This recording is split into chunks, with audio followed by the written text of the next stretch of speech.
હા હું મોઢું લટકાડીને બેઠા હો.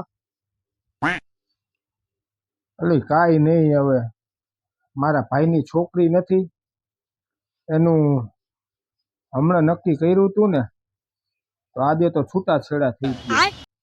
ક્યાં હમણાં મહિના દી પેલા લગ્ન કર્યા હતા ઈ? હા. લે એને કેમ છૂટાછેડા થઈ ગયા?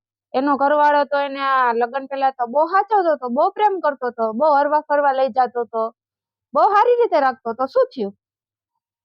એ લગ્ન પેલા જ પ્રેમ કરતો હતો, પણ જ્યારે લગ્ન થયા ને એ પછી તો એને બહુ ત્રાસ આપતો હતો. આજ એક વાંધો પુરુષોનો.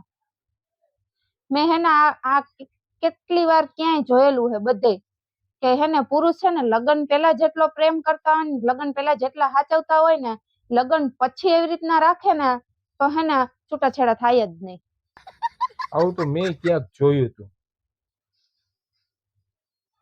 સ્ત્રીઓ રહી ને એ જે લગ્ન પછી જે વર્તન કરે ને એ લગ્ન પેલા વર્તન કરે ને હેને તો થાય જ નહીં કોઈ દી. એ તો તમારા બધાને લીધે સ્ત્રીઓનું વર્તન બદલી જાય. લગ્ન પેલા તો ને મમ્મી પપ્પાના ઘરે સારું જ વર્તન હોય ને સારી રીતે જ રહેતી હોય, પણ લગ્ન પછી તમારું બધાયનું સાંભળી અને તમારું બધાયનું જોઈને કામ બામ કરીને વર્તન બગડી જાય. તમે બધી સ્ત્રીઓનું વર્તન બગાડી નાખો.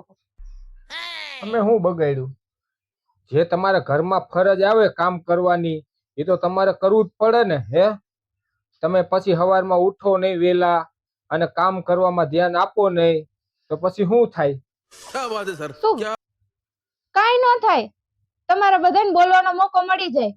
કા લગ્ન પેલા તો બહુ તારે જેમ રહેવું એમ રહેજે, તારે જે જોતું હું એ લાવી આપીશ, તારે જે ખાવું હોય હું લાવી આપીશ. આ બધું લગ્ન પછી ક્યાં વયું જાય? તમારા પુરુષોનો જ વાંક હોય છે. શું વાંક હોય?